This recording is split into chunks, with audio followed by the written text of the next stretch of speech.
Hi, I'm Emil Duvander. I'm a filmmaker and digital image technician from Sweden. My recent focus has been on making films in the extreme cold condition of the Nordic winter. Welcome to the Real Riders Podcast, a podcast about filmmaking motorcyclists and motorcycling filmmakers. My name's Simon Josie, and if this is your first time here, welcome and thanks for listening. Emil Duvander is another filmmaker whose work I first became acquainted with through his submissions to the TMFF Motorcycle Film Festival.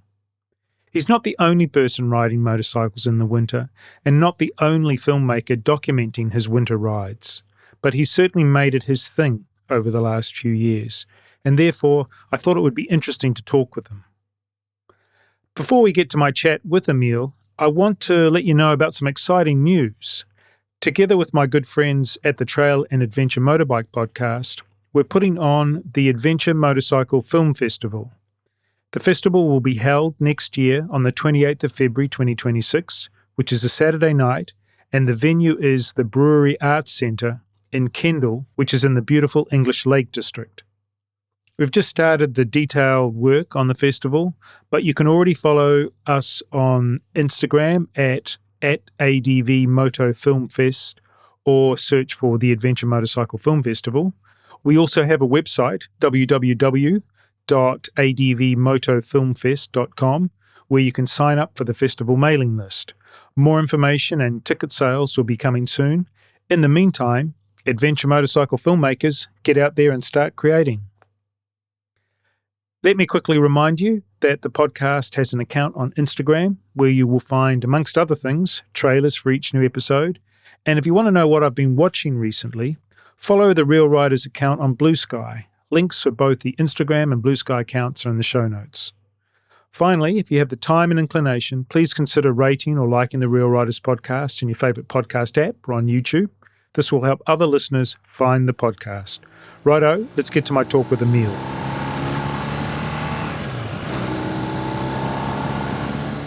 Welcome to the podcast, Emil. Thanks for joining me on the show today. How are you? Thank you, Simon. I'm good. Super fun to be here. Your podcast has been good company on my trip I'm doing just at the moment. So super fun to be here. That's great. Well, it's it's always nice to hear that at least someone's listening.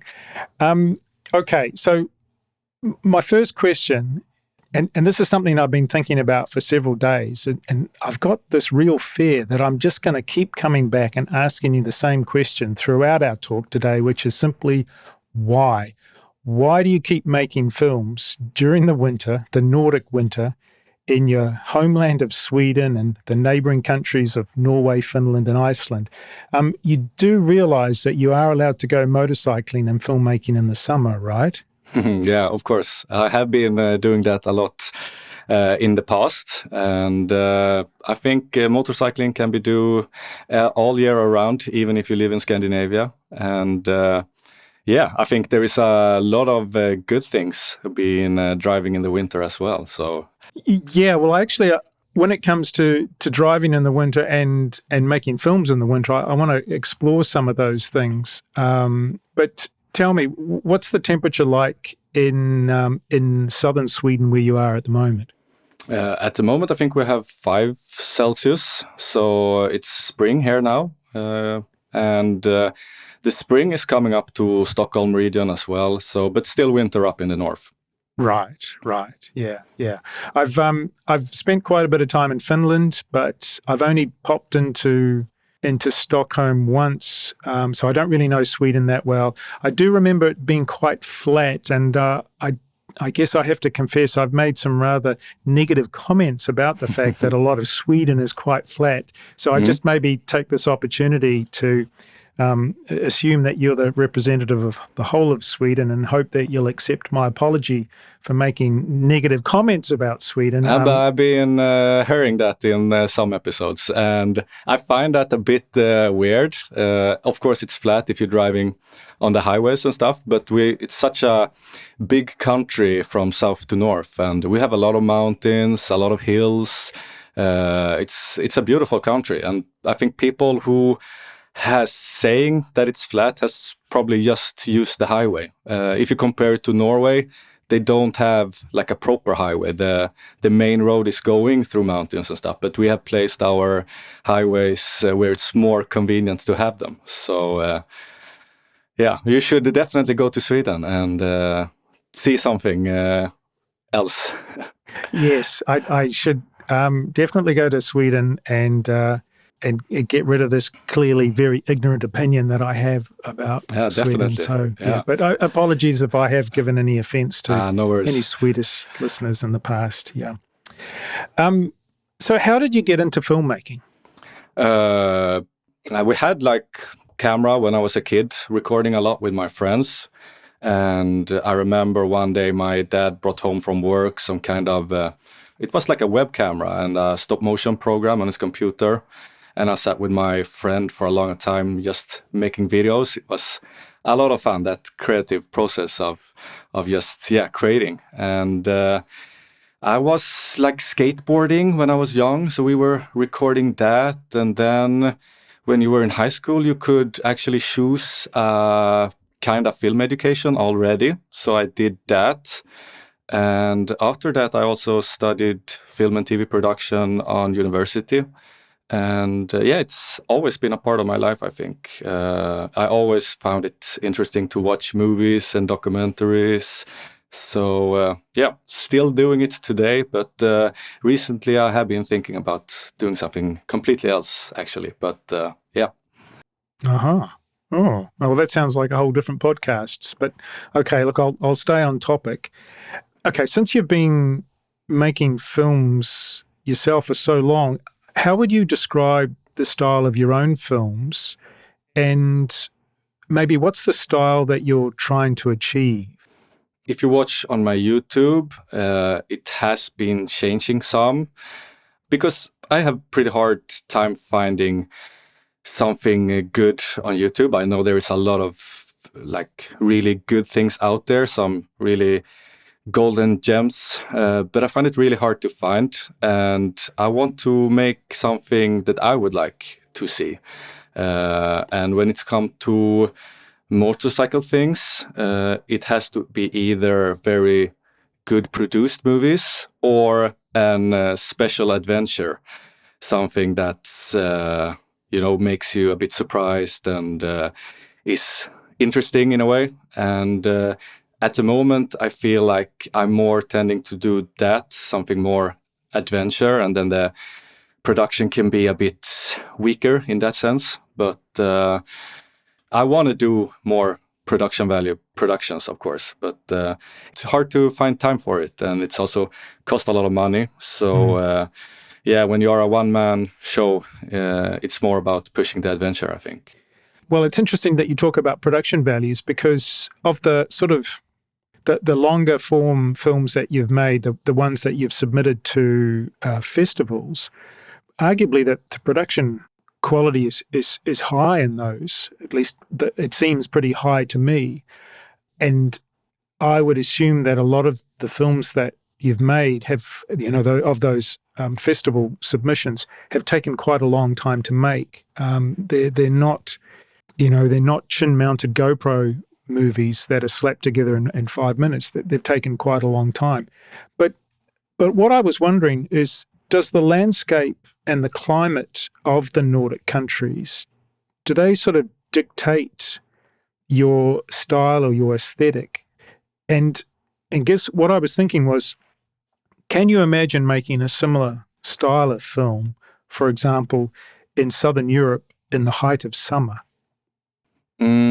Yeah, I think so. I would like to do it one day, but it's so much easier to be in your home region in a way, because you can portrait the landscape much more honest. And if you take like history in mind and the people and in the music as well, you kind of, it doesn't have to be Nordic music, but you kind of feel I want to have something very subtle in the background, or it's easier to make in your home region. I think if you want to have a good production, it's easier to be in a region where you kind of feel familiar. Mm. It's interesting to me that you mentioned the music because I really like your sound design, and I guess maybe music is something that I'm relatively sensitive to. And I wondered how much time do you spend finding the right piece of music or the right pieces of music for the films that you've been making?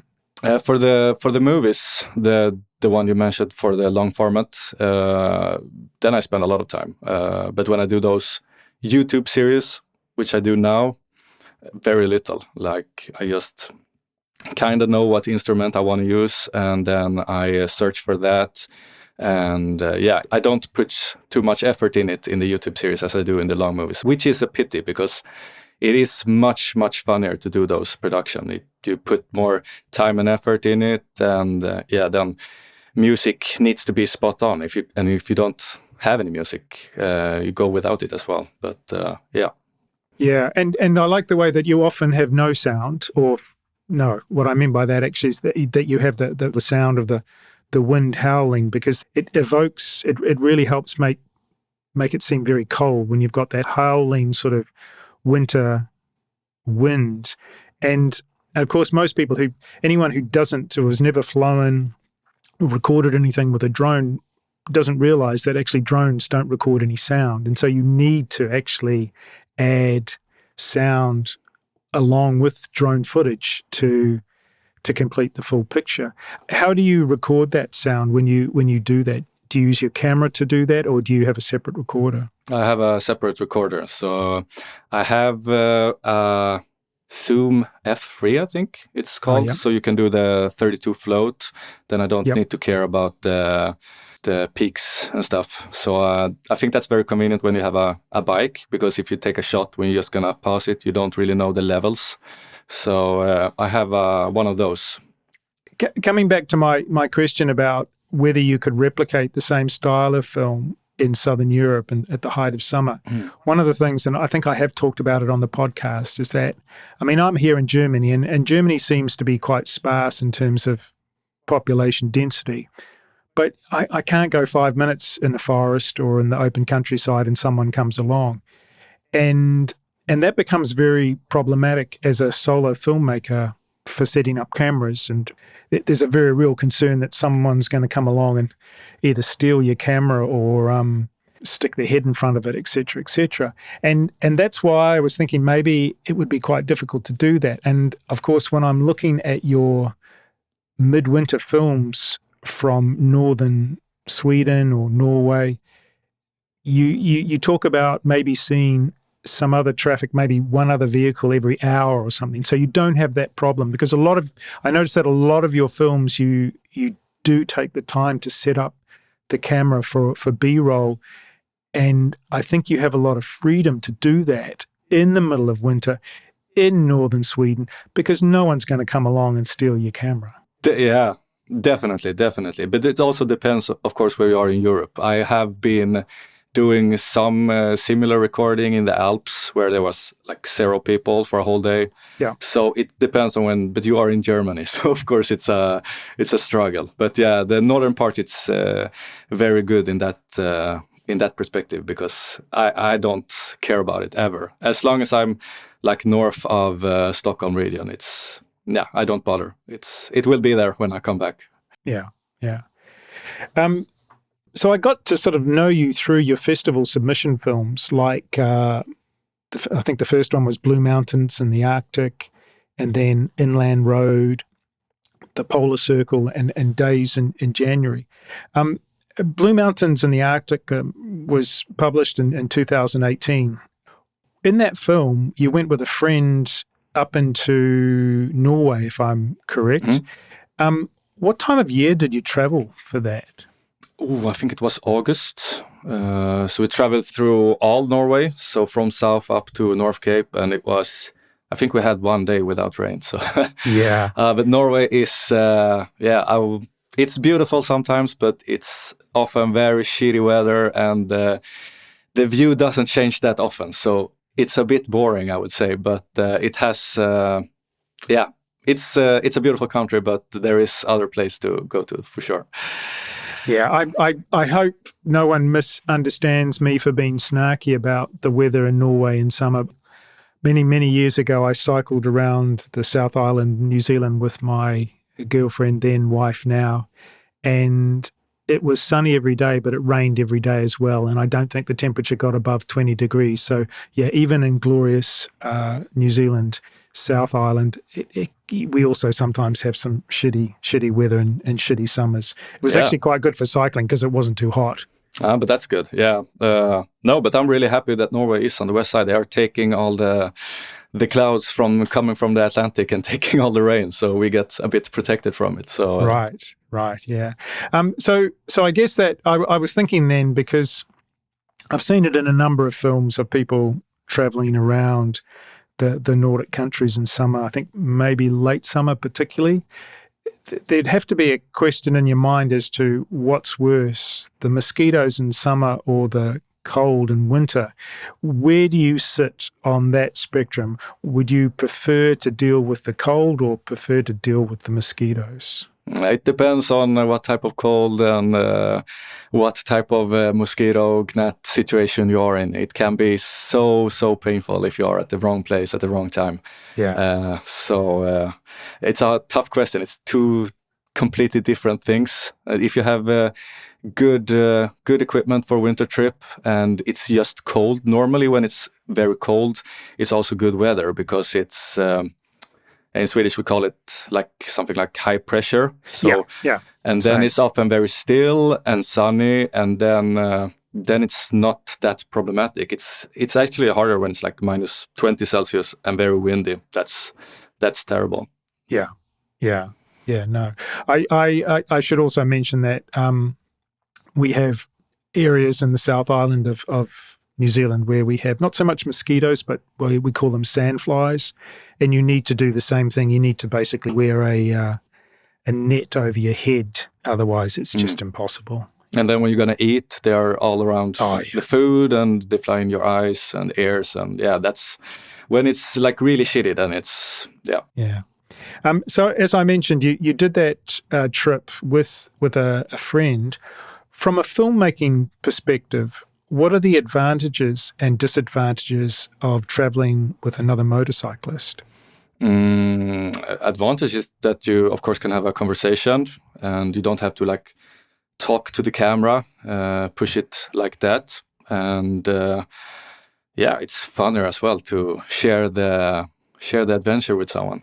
And also to watch the movies together later on. It's a precious memory to have. So that's, of course, really good. And Matthias, who I did that trip with, also worked in the movie industry for a long time. He doesn't anymore, but he knows it takes a lot of time to take shots. And he's also a very calm guy and thinks it's funny. So I don't have to explain anything to him. I can just give him like a mic lav and just put it on, and he fixes everything, and then so it's so easy to travel with him. So I haven't traveled and recorded that much with people that haven't been in the TV or film industry. So, but I think it can probably be a hustle when you need to like explain for them that this will take a lot of time, and there is different wills, and but I never had that kind of issue. Yeah, that actually sounds perfect because, and I assume that when you guys planned that trip, you were both fully committed to making a film out of the trip, yeah? Yeah, or I think it's me pushing it, but he's so fine with it. He's very special in that sense, but very calm and easy to deal with. So we didn't plan that much. We were just like, we're going to record and it's fun. I know, a number of guests, as I think you've probably heard as well, they've talked about going and making films with a bunch of people, and the people say at the beginning, yeah, sure, I'll make a film, that's great. And then when it dawns on them that they're going to have to stop every 5 minutes or every 10 minutes and ride away and come back and do it again.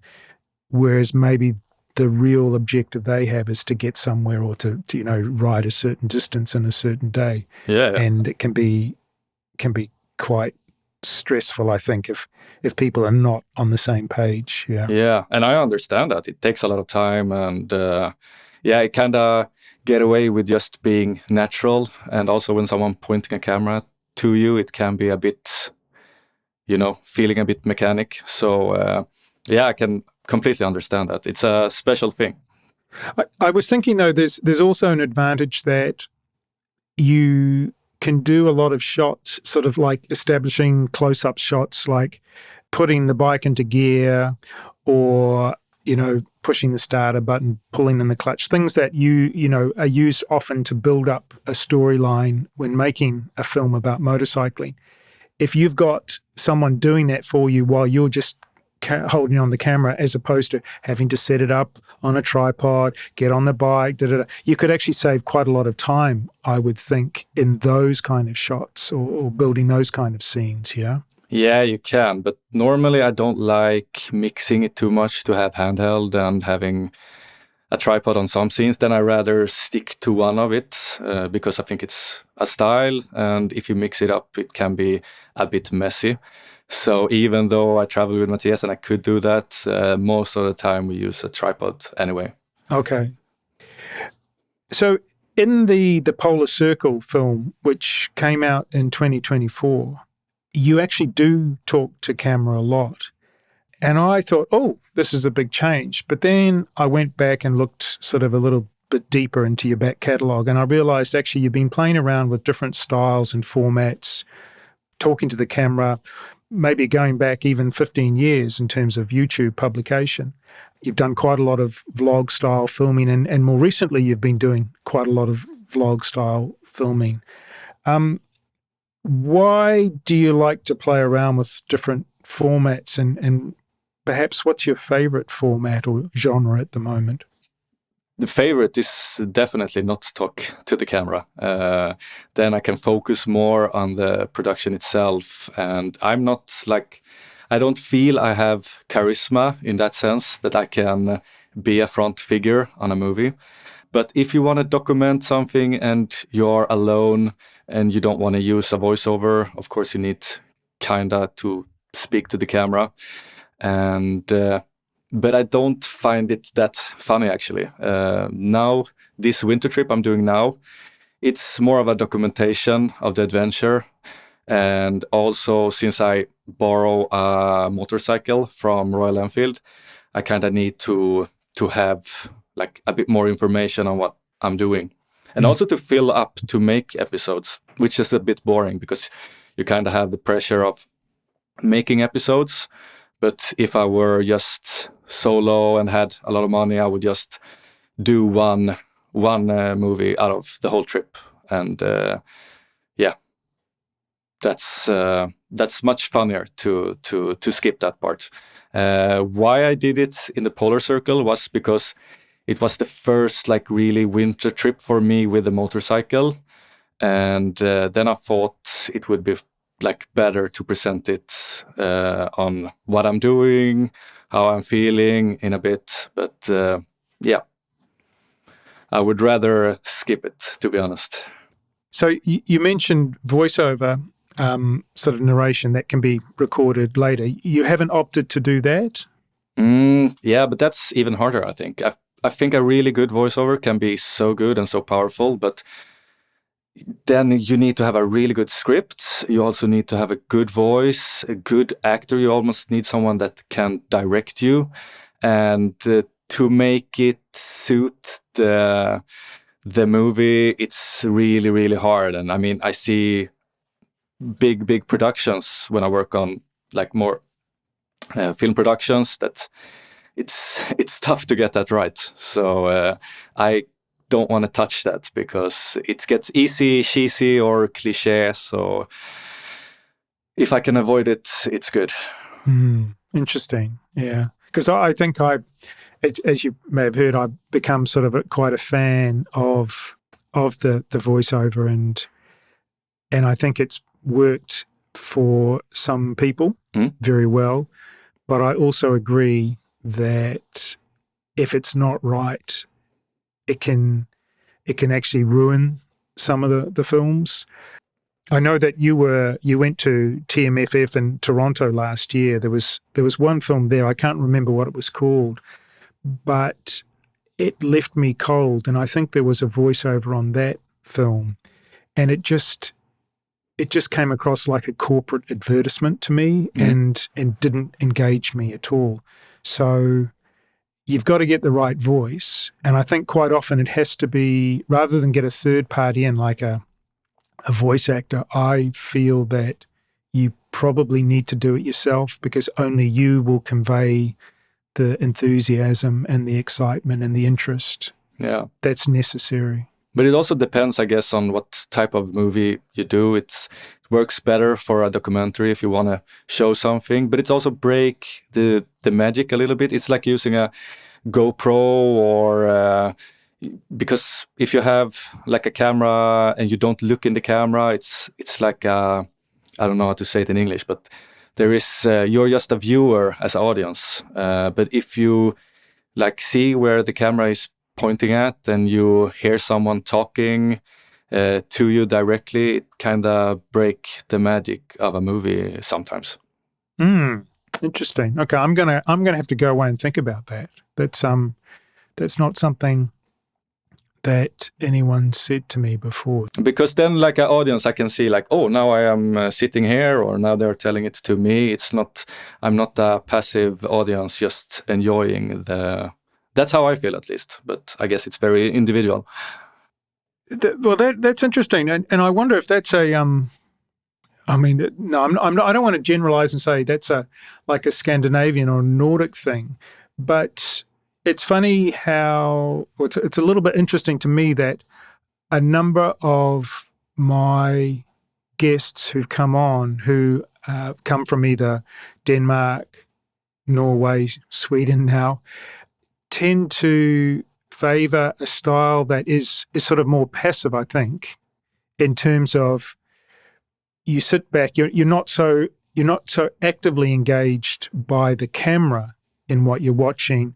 You're more expected to sort of sit back and just watch and take it all in. And I don't know if passive's the right word, but it's maybe you're given time to interpret what you're watching, rather than having the film aggressively dictate to you what you should be thinking about the film. Does that make any sense at all to you? Yeah, it does. I don't know if it's a Scandinavian thing, but I definitely feel it for myself. I kind of hate the climate now when you have to catch a viewer's attention for like 3 seconds, and you like everything gets thrown at you so quick, and it's I almost feel brainwashed when I watch that kind of material. But I don't think it's a Scandinavian thing. I just think it's a bit more like calmer pace storytelling. Yeah, which I would I would say a lot of Scandinavian or people from the Nordic countries tend to be a little bit like that in my experience of maybe Finns, maybe but Scandinavian, yeah. I have to be careful not to generalize here, but I think still the observation is really interesting. Before we talk a little bit about how you actually make these crazy films in the middle of winter, I just thought I'd ask you a little bit about being a digital imaging technician. That sounds very fancy. What does that actually mean? It sounds more fancy than it is. Literally, you're just getting the data from the camera directly, and the most important thing is to back up it immediately, and then you are doing some small grades, because when you get the material, it's going to go to the editor first, and then they want to edit on a picture that looks mostly as it's pretending to look at the end product.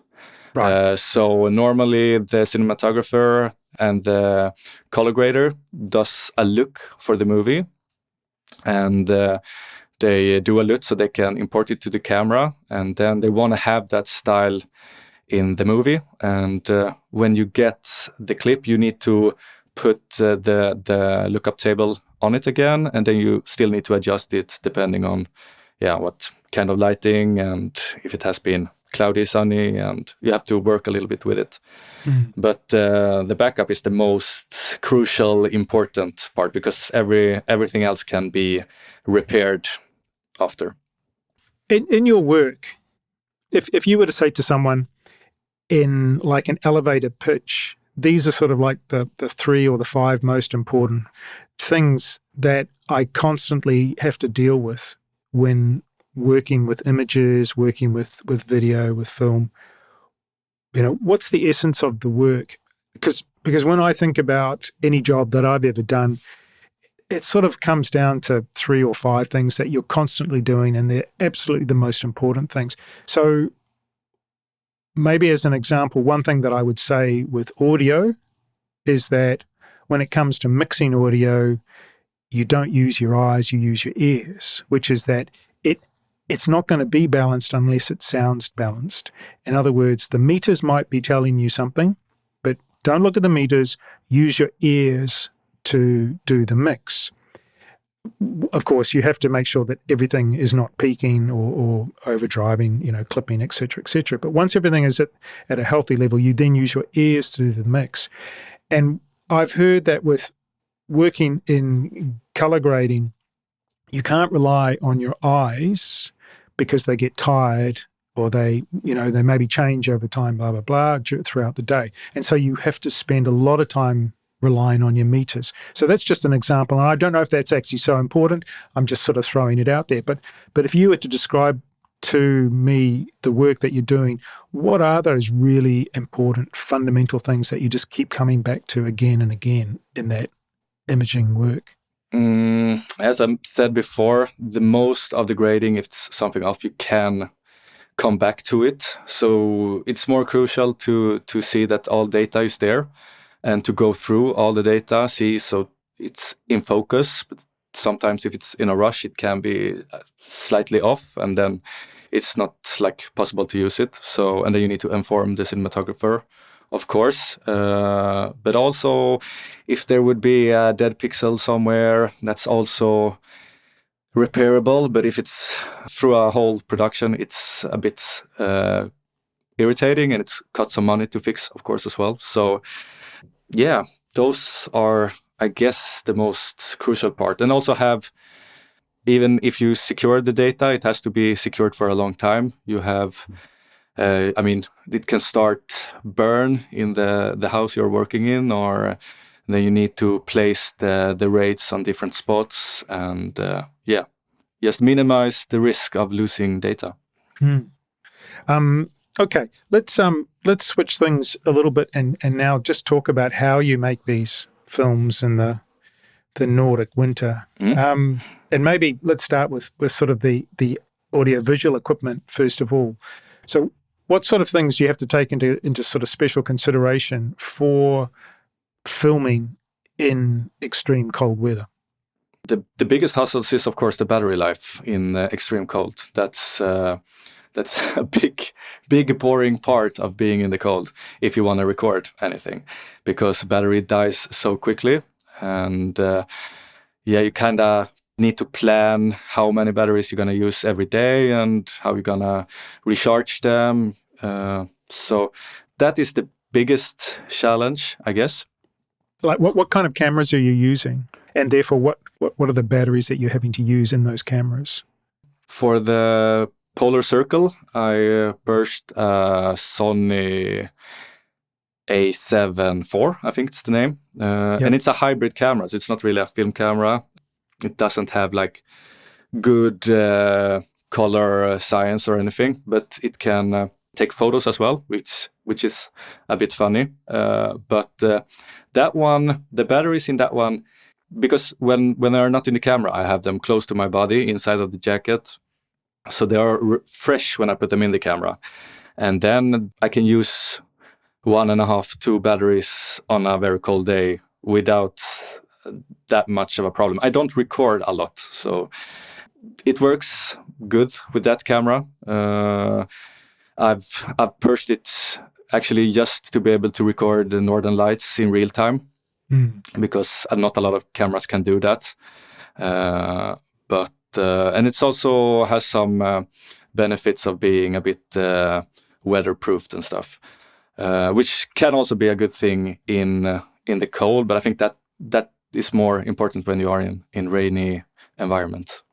It's funny that you mentioned that. I think I went round the States with my family 5 years ago, whenever it was, and just with my DSLR, and I probably took a couple of thousand pictures, and I think my battery, I didn't replace the battery once, I No, just no. used the same battery through the whole trip, despite taking all the things to No, but charge it. that's works remarkable good actually. I had a monitor with me on my other trips because I think it's really hard to frame and I can't load a lookup table in the camera as well. So I had a monitor before, and that was draining a lot of batteries. It's a little bit hard to bring that, but it's also really good, of course. But I skipped that out on this year's adventure. What about condensation, and particularly condensation causing problems with your lenses? Yeah, it's normally not a problem if you're out all the time. So the lenses are out in the cold in the night, so they are in the temperature. They are not getting any shock of going inside and outside, and so that's not a big of a problem. And what about with your drone? I mean, I imagine you have the same issue with battery life with the drones. What effective flying time do you get with the drones? Yeah, it has actually been worse this year. I bought an completely new battery, but I think they updated the firmware, how to call it. They updated it, and then it's worn me so quickly it can't even take off sometimes.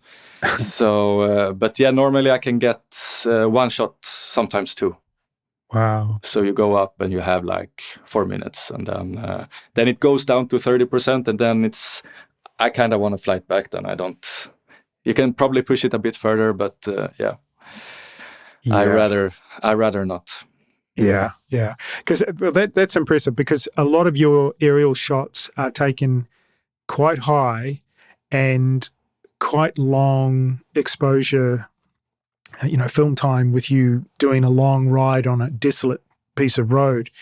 And of course, when you do those kind of shots, you've got to set the drone up, put it up in the air, position it, get on your bike, ride into picture, often all the way out of picture, ride all the way back and bring the thing down. And so, yeah. Have you had any close calls with almost losing the drone in those circumstances? Not on a motorcycle trip, but I've been on one winter hike when it's kind of just, it was like 2019, so you were attaching your own phone to the controller, and the iPhone couldn't handle it was like minus 35, so the phone died when it was in the air, and then it was also just starting to warn that it was low battery on the drone, and then it was just going down.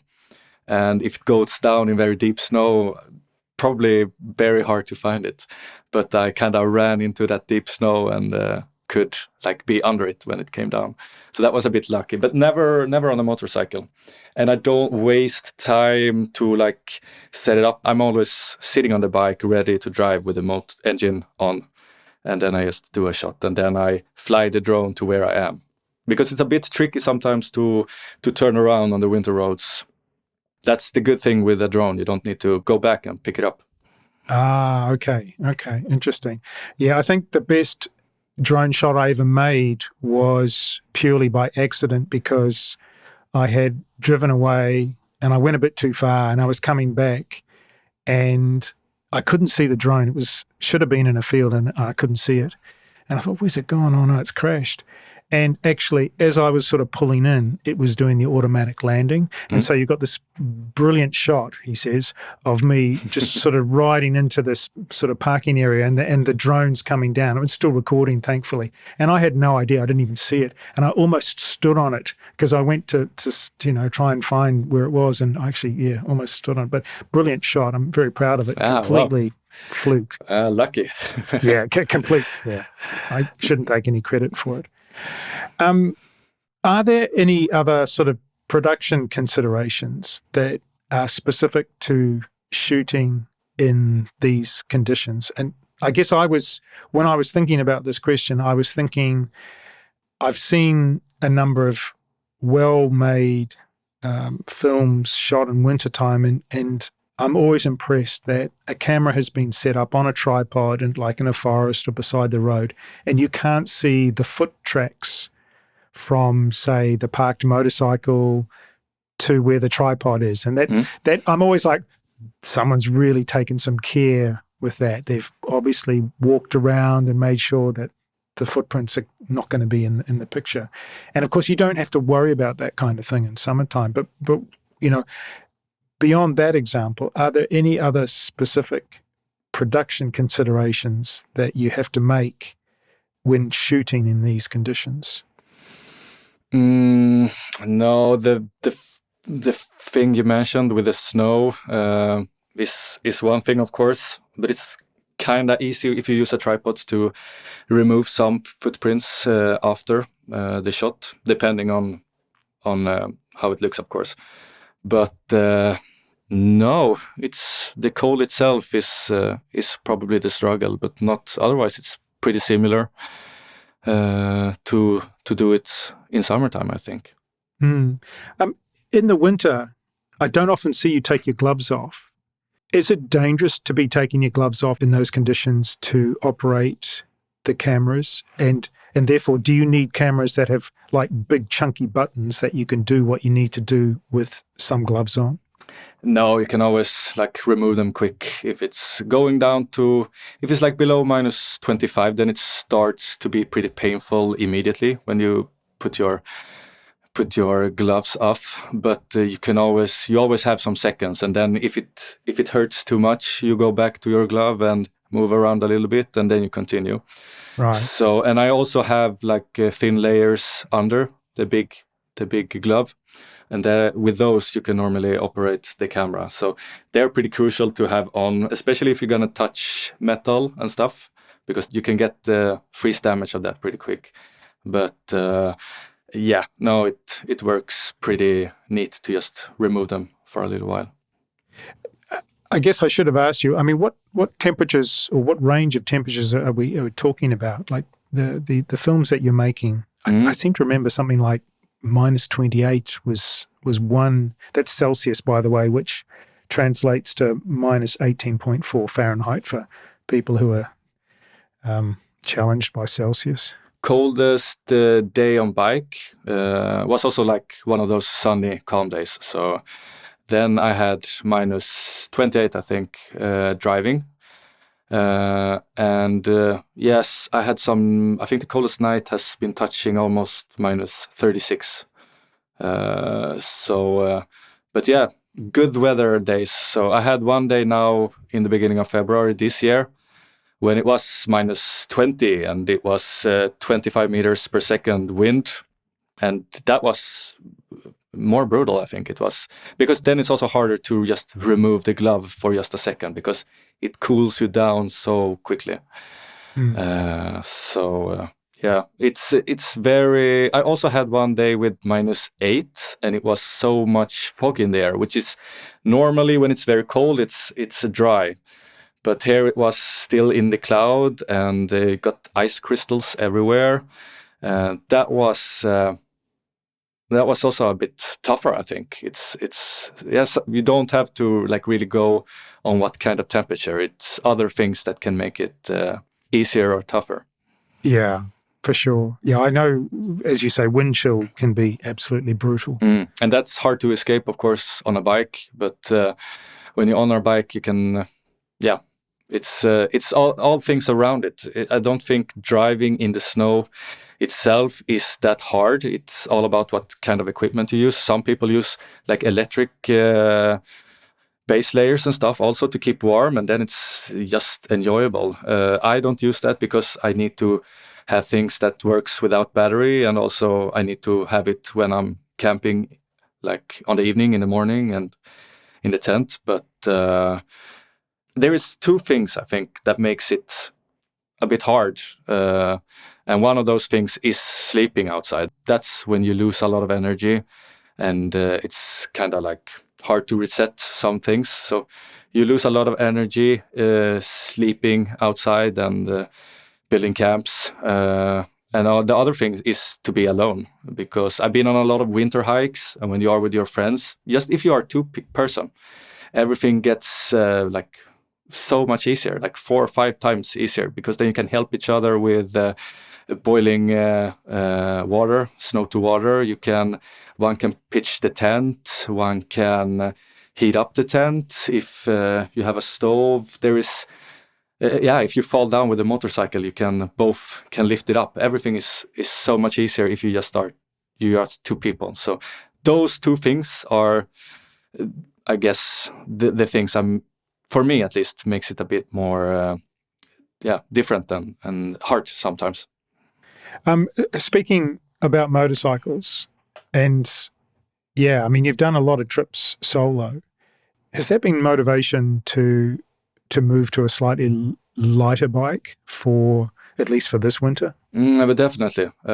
My first bike was a Ducati Monster 600. It was so small. I could lead it myself, and I had so much fun with that bike. But then I wanted something more for adventure, and I didn't have a lot of money. So I was looking for something I could buy cheap, because there's not that much offered on the Swedish market if you want to buy used. I mean, there's a lot of bikes, but there's a big BMW culture in Sweden, so there is a lot of those bikes. And then the GS 1100 was, I think, at that time a good option, but I've used it on some trips. It's a great bike, work as a tank, but on those winter trips, it has been some struggle sometimes, especially when I drop it and to lift it up on ice and snow. And I also kind of like, or I hate the feeling of not being able to lead it, push it. If it's just a little hill, I don't have the strength to push it. So that was one reason this year I was contacting Royal Enfield Sweden to see if there was possibilities to use a smaller, lighter bike. Okay, so in terms of getting the bike ready for this kind of trip, what special considerations are there for riding in these wintry conditions? Not much, really. Now, this year I have skis, if you've seen that on my latest episodes. Yeah. So skis is extremely fun to use, and you can push it a bit harder, but it also makes a lot of sense when you're going to want to go in deeper snow and this muddy snow, and if you have luggage. So it helps a lot, but my other trips has been without skis and a much heavier bike, and it's doable, but it's harder to drive, of course, but it works. You need studs on the tires, but otherwise you can go as a GS 1100 is, I guess. We've seen you having to use external power banks to get the thing started. Yeah, that's an important thing to have with you. Otherwise, it's kind of impossible when it gets very cold. And those little banks, how many starts do you get out of that? 7, I think they say on the. I've used it maximum 5 times, I think. Okay. And it hasn't been any problem. And I have other power banks, so I can power that power bank with other power banks. Right. That is a crucial thing to have with you, of course. And also, if the stove, I was now on this trip I am on now, I had to use the stove and the jump starter. So I used the stove under the engine and the jump starter to get it running. What about fluids? If it's getting down to 35 or minus 30 at night, what does that do to things like oil or brake fluid, any other fluids in the vehicle?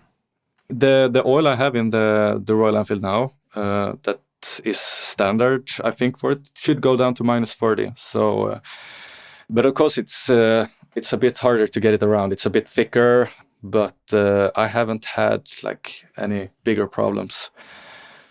You have to, of course, keep in mind if you have a water-cooled bike. But there is, of course, a lot of things to think about before. But if you have a water-cooled bike, you should have 50-50. But then it can also go down to minus 40. And if it's gonna go below that, I haven't been in that situation yet, but it's possible. It was minus 40 in Finland pretty recently.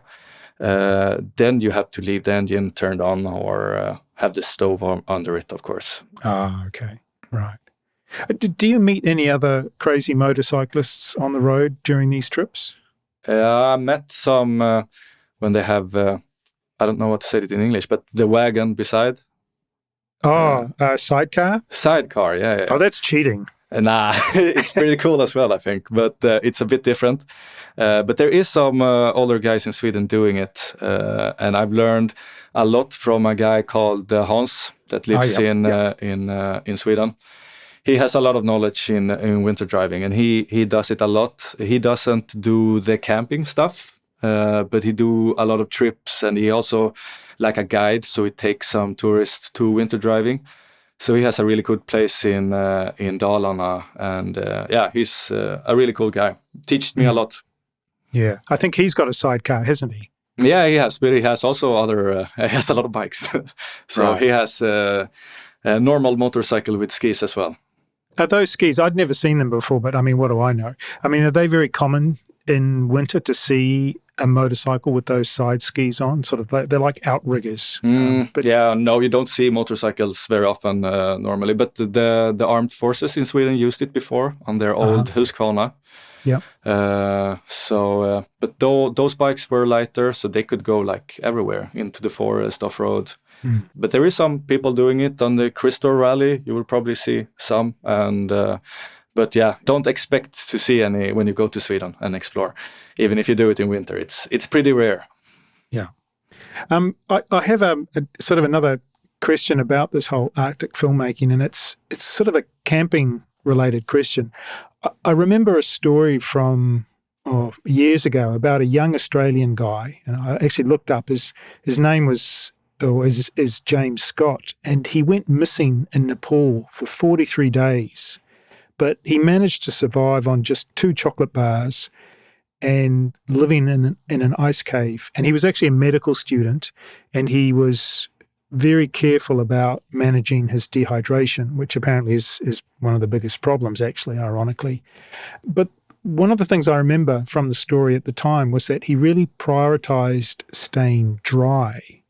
And is that something, I mean, I assume you being, living in Sweden, you've sort of surrounded by all this cold living culture. And what I wanted to ask you is staying dry really important in the deep cold? Yeah, it's key. It's if you get wet, you need to change clothes. Easy as that. That's one struggle when you have those shots when you take the tripod and pass by, and then you're gonna pick up the camera, and normally you rush a little bit too much, and then like, oh, oops, I'm starting to get a little bit sweaty. I have to stop and take a pause. But yeah, if you get sweaty, if you get wet, then you're kind of cooked if you can't change. So if you get wet, you have to deal with it pretty immediately. It will cool you down so quickly. So super important, yeah. And also use, if you use wool, I normally use wool clothes, wool's base layer, or you can also use some synthetic, so it can transport the moisture. But if you would use like cotton, then you're also cooked. You will if you do that one time, and then you will never do it again. Use it. Yeah. So yeah, but stay dry is super important. Pretty important in the summer as well, but in winter it's really crucial. Yeah. Interesting. Okay. Well, thank you for confirming that. Just a couple of final questions, and I did preempt you on the first one of these because I wanted to make sure that you'd given it some thought. Other filmmakers or YouTube channels that you take inspiration from or enjoy watching, can you tell us? I don't know if you can call it a YouTuber, but there is episodes on YouTube at least on this Norwegian guy called Lars Monsen. He's like a famous guy in Norway. He do pretty crazy stuff, and he did Canada på tvärs. It's Canada crosswalk, kinda. And he started with dog sledding from the west, and then he did all Canada to the east coast in like 3 years. So in the winter he was dog sledding, and in the summer he was kayaking or drift, how to call it, and the dogs were running and swimming beside him. And he's he's a complete maniac in a good way. There is like bears coming into his camp. He had to shoot the ice bear that was attacking him. Of course, that's not a good thing, but it kind of says something about the adventures he is doing. And I think he starts with like 10 dogs or something. And there is no dogs in the ending. It's a real adventure. It's really crazy. It's before I had like a bit problem with Norwegians. I think the language is so silly, and they have a little bit of this smaller brother thing. They still want to make full of Swedes all the time, but he kind of changed my mind. Like, Norwegian is a bit cool, but he changed it. I could recommend. I don't know if it's on English subtitles though, because it's a Norwegian, so I don't understand all of it. But it's like I can still puzzle it together.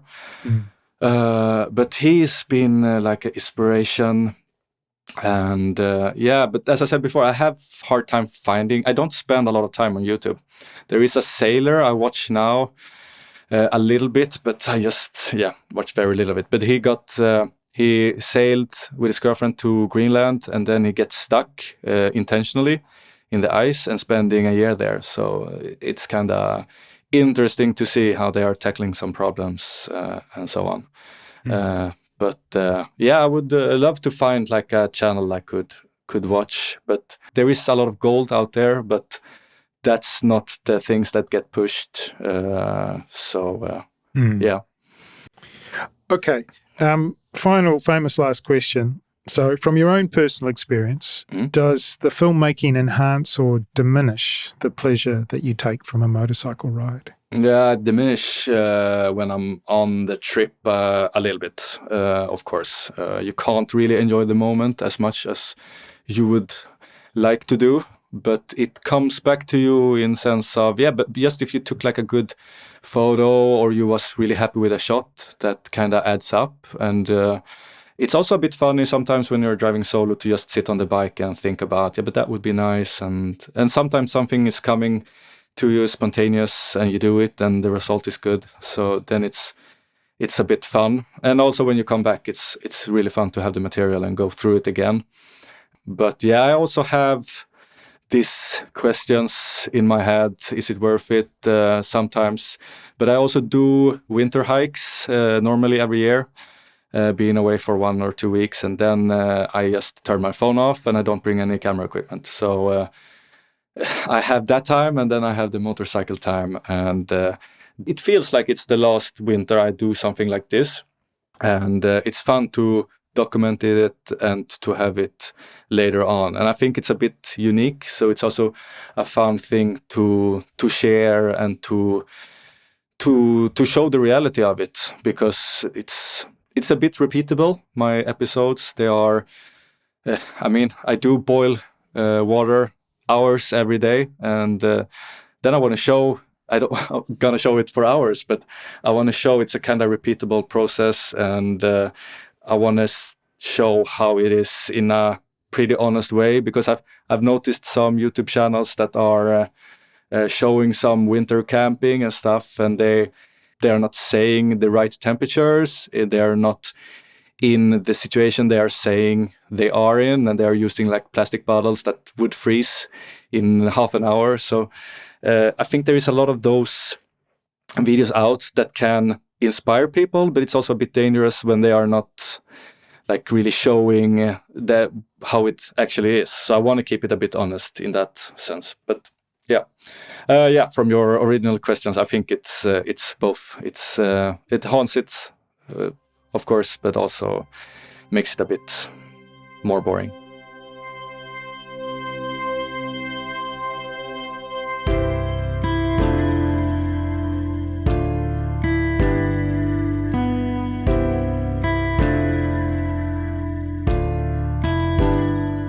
Thanks so much for being my guest for this episode, Emil. Where can listeners find your work online? Yeah, thank you, Simon. I have a YouTube channel, obviously, and it's called Frozen Bike Ride. And there I post 1 episode each second week, and we'll do it for the rest of the year. And other than that, I have an Instagram. I don't post very regularly, but it's called Emil Duvander. Great. Look, thanks again. I look forward to seeing more of your crazy winter films. Take care, stay warm, most importantly, and ride safe. Thank you. Ride safe.